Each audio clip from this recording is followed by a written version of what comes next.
Am I the a-hole for telling my mom I'm not an aunt and not going to pretend just for her? My mom married my stepdad when I, 20 female, was 7 and my stepsister was 6. You might think after all these years we would be good, but nope. She was such a freaking nightmare to deal with, and it only got worse after her dad took custody of her from her mom when she was 13. It wasn't just me either. She smashed up the collection of photos my mom had of my uncle, her brother who died when they were kids, and she made sure those photos could not be salvaged. She broke something valuable that her grandma, my stepdad's mom, owned. As for me, she would spit in my pillow so I couldn't sleep on it. She would tell me to give her stuff, so when I get a phone, she demanded I give it to her. If I was eating a chocolate bar, she demanded it. Her dad at one point had her in therapy 3 times a week, and he would punish the hell out of her for stuff like spitting and breaking stuff. One time, when we were 15 and 16, we both got in trouble because she tore the photo I had in my bedroom of my dad and grandparents, and she smudged food stains all over the fragments left, and I lost it. I told her she freaking sucked. And I was so glad she was not my real sister because I would never want to be family with someone so unlovable as her. That I never disliked anyone as much, and my life was so much better without her in it. After that, things were very different. My mom said she understood that I was upset, but that I should never say such cruel things to someone. She encouraged me to apologize and say I hadn't mean those things. But I had. My stepdad and I had gotten along okay up to that point. But me saying his daughter was unlovable and that I wished she had never been in my life was a step too much for him, which I get. We pretty much coexisted after that. Had therapy and all that, but I think my mom was the only one truly all in at first, and then my stepdad eventually. But my stepsister and I were not interested in repairing things. For me, they were just never good to begin with. Now I live with some friends and live pretty far from my mom. My stepsister recently moved back in with them after she had a baby. And my mom has tried to convince me that this is the perfect time to put the past in the past and move forward. She has brought up my being an aunt many times before. And I know she's telling the truth that my stepsister's ready for it too. Because she sent me a video via my mom's Facebook saying that she had forgiven me for what I said and was ready to move forward. I got pretty tired of my mom trying and calling me an aunt, so I told her I wasn't an aunt. I told her I have no siblings, and so I can't be an aunt. She told me it was childish to say that when everybody else is ready to move on from all that. I told her I was not, that I had never grown to care about stepsister and did not want to be in her life, or to have her in mine, and her child was an extension of that. She's mad at me for saying that, and my stubborn stance. Am I the a-hole? Now for the top comments. Not the a-hole. She has forgiven you, not apologized. Exactly. The entitlement continues. It's such a gaslight. I will never get what makes people narcissistic like this. People tend to not want to admit when they did something wrong. Even if the stepsister is better now and knows she was an a-hole, which may not be the case, it'll take a lot for her to not be stubborn and admit it. Not the a-hole, but everyone else's. Especially your mother and stepfather, who did nothing to stop your stepsister's cruel behavior, especially after she ruined precious photos of the deceased. Why on earth did they let her get away with so much? She was punished, but it was not like she cared all that much. Her dad was always grounding her, and he had her in therapy. But she just loved doing stuff to hurt people she and her mom didn't like, and didn't give a damn about the consequences as long as she got what she wanted. Like when she full-on had my mom sobbing after destroying the photos of her brother. Not the a-hole. One day you might feel ready to let bygones be bygones. But until that time, they can't force you. Your feelings are valid. I also don't like that stepsister forgave you, but didn't own her crap and apologize. She sounds like the same narcissistic a-hole who hurt you on a regular growing up. Wait, what? She had forgiven you? She bullied you for years, and she had the audacity to say that. Sorry, but she needs to apologize for everything she did and acknowledge her fault in this. You are so not the a-hole. Now for the next story. Am I the a-hole for calling my dad a freeloader? I, 16 female, have been having a rough day with my dad, 56 male, today. First, he came into my room when I was in the middle of doing a presentation to yell at me for not answering his text. He had sent it 6 minutes prior to coming in. Everybody in my class heard him insult me for about a minute, until he finally understood I was presenting after me telling him for the 100th time.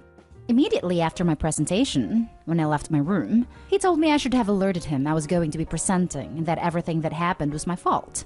Because of this, I was already pissed off at him, which is important for the next part of the story.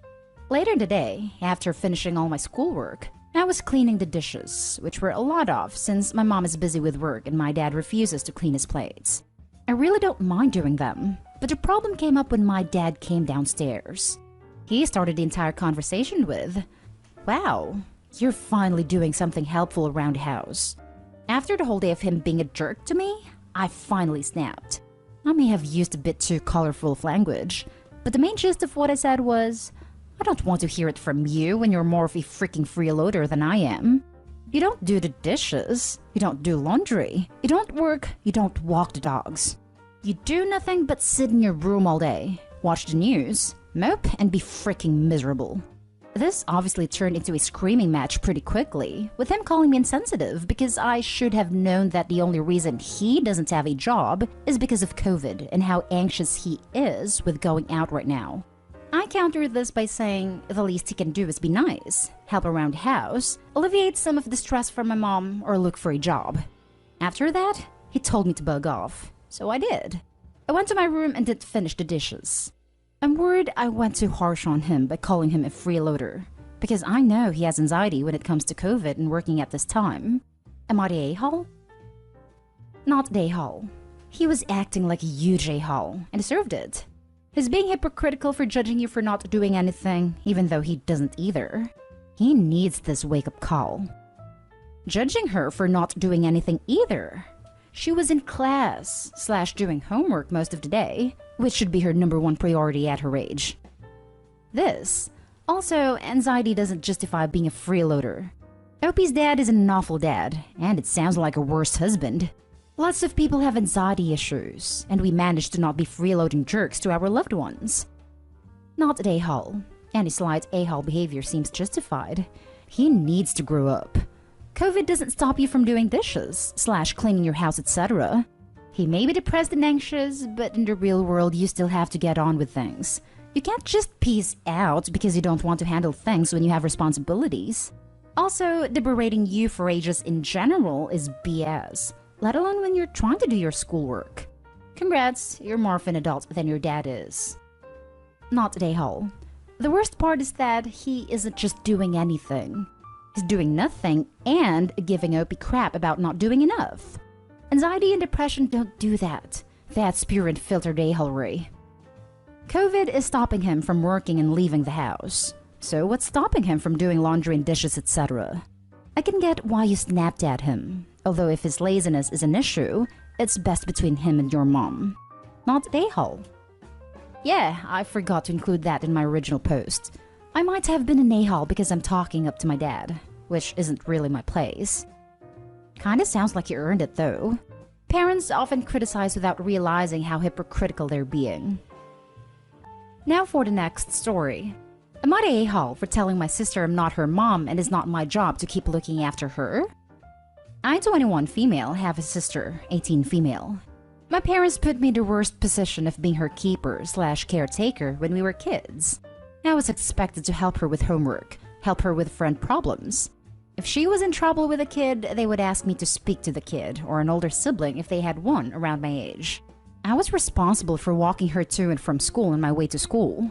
My mom would make me late sometimes because she was running late and I wasn't allowed to leave without her. I was in a different school to her. It was so bad when we were teenagers. I got the job of explaining periods to her, the job of looking after her when they weren't home, and that was a pretty regular thing with them. When I moved out, I distanced myself from all of them. I didn't want to be responsible for her anymore, and I didn't want to end up having them push her to live with me. And she wanted everything. She wanted me to cook for her, buy clothes for her, take her places, help with homework and other school stuff. She would also want me to sit and listen to her vent all her problems. So anyway, she moved out of our parents' house and cut them out of her life. And then she reaches out to me and says she needs me to help her out. She was struggling to pay rent, struggling with school, and she wanted to move in with me or have me come over every day to help. I told her she needs to figure stuff out for herself. She told me it was my job to help her, and I said no. I said I am not her mom, and it's not my job to look after her. That it should never have been my job. She's pissed, and one of my friends thinks I was too harsh since I'm the only person who ever really took care of her. They think I should at least try to get her up and running and teach her to be independent. Am I the a-hole? Now for the top comments. Not the a-hole, but to be honest, neither is your sister. Your parents, on the other hand, massive a-holes. What your parents did to you is parentification. It's a form of child abuse. You're completely correct. It shouldn't have been your job to raise your sister, and I'm sorry your parents made it your job. Although you, of course, have no obligation to continue to help your sister, I just want to note that it's not her fault either. You were both kids. Yes, sadly, the sister isn't at fault either. Maybe she could have figured it out that what they had is mainly considered weird and unusual. But since it has always been like this, I can see why she didn't. What Opie could do is give her advice on things if it isn't too much. Like if she asks her how to do laundry, to just text her the steps and what to look out for. But honestly, after all this, I would probably not even do that. But maybe Opie's a better person than I am. Not the a-hole, but the anger should be towards your parents, not her. I have not spoken to them since I moved out, but I just don't want to end up being responsible for her again. This falls into the category of life isn't fair sometimes. It's not always a simple matter of if-then decisions. Are you the a-hole for wanting your own life and own obligations? No. Is there a vulnerable human being that you grew up with who is going to struggle, and yes, is going to burden you if you try to help her? Yes. This isn't where Reddit can help you. You have to determine your own personal ethics/morals. For my part, I would feel it was my duty to help her. If for no other reason, then there is no one else to do so. And there is a significant chance that she will suffer severe emotional harm from being rejected by you and her parents. That's me, not you. I would consider that you could make an attempt with very specific boundaries and very specific expectations, but it would be a gamble. Expectations like, you will learn to cook for yourself, you will learn to manage your own schoolwork, etc. I will help you, but you must consistently show independence as a goal for you. Sometimes we take risks to help others because they need help and there's no one else to help. Living only for ourselves is not how I want to live. Now for the last story. Am I the a-hole for calling my parents a-holes after they shared my former therapy diary with my younger brother? I, 20 female, have a younger brother, 15 male. I was 5 when he was born and had suffered a trauma during the pregnancy. I was alone in the house with my grandpa who had passed away while my parents were out of town. That made his impending arrival very stressful for me. To be honest, I was angry and sad. I did not want a sibling, and I know the next 3 to 4 years were very rough for my family. I would scream and cry and have night terrors, and when neither of my parents showed him any attention, I would lose it. There were times I would tell them to send him away. Times I would think things you should never think about anyone really. But the fact he was a baby and I was so young, it was concerning. My parents put me into therapy, and for about a month I didn't open up. I didn't speak at all. I wouldn't even play with the toys. So the therapist came up with the idea for me to write stuff down. She would let me write and I would do that. Most of it in the first year to year and a half made no sense, but it helped her a little because she could pick up on some things. There was a lot of heavy stuff in there, stuff that I hate that I wrote and felt. But I also know from my therapist that it was not my fault. And trauma affects everyone differently. And for me, the change of a sibling as well as the feeling of losing my parents to him were intensified by the trauma I had suffered. And I was incapable of not feeling like he was the cause or like if he went away everything would get better. I actually never showed my parents the journals. They knew they existed, but the therapist suggested they should not read them. But if I ever felt like I wanted to go over the journals with them, I could. I chose not to. They knew some of how I felt, but I never wanted them to hate me for feeling how I did. There were a lot of rough days. My brother never remembered any of it though. It turns out my parents actually kept them. I put them in the trash a couple of years ago before moving out as a kind of way of moving on from that, and my parents kept and read them. And not only that, but they decided a few weeks ago that my brother had a right to know. I had no idea about any of this until my brother DM'd me going nuts, saying I was horrible and how could I ever say those things or feel those things, and I was sick. I called my parents and they straight up told me he felt he deserved to know, and so did they. I told them they were a-holes, and they should not hold that stuff against me. They called me sick and said what I wrote went far beyond normal sibling rivalry or trauma. They basically said how dare I call them a-holes after that. Now, I'm just doubting whether I am being a jerk now. I'm so mad and feel like I'll never escape from this mess. Am I the a-hole? Not the a-hole, but digging another person's therapy journals out of the trash and showing them to family? Pure evil. Your parents just showed you exactly who they are. Believe them. I'm trying so hard to think of a good reason your parents show him those journals, Opie. There isn't one. It's inexcusable. Completely and utterly inexcusable. It's hard to blame the brother for being hurt. If they were as bad as you said, I'm sure it was upsetting, especially since he's still a kid himself. And even hard to blame him for lashing out. So he's not an a-hole. Nor are you. But your parents? What the hell is wrong with them? Not a-hole. Wow. Your parents found a way to take your healed trauma and re-traumatize you and your brother in one go. That's straight up impressive a-hole behavior on their part. Your brother is not a-hole because, frankly, he's 15 and your therapy diary is probably way too much for him to digest and quantify right now. Maybe ever. Your parents are the a-holes times 2 for dragging him into this all over again. It's probably time to take a step back from interacting with them and go see a therapist. If your brother was willing, therapy with him would be a good idea to navigate this violent upheaval in your relationship. Upheaval in the relationship? Opie's parents destroyed it. It's probably gone. So not a-hole. Wow. First, nothing you did back then was your fault. You were a child. Second, that wasn't theirs to share. Hey, let's introduce hate and discontent into the family. Your parents are terrible humans and should be labeled as such by you to their faces.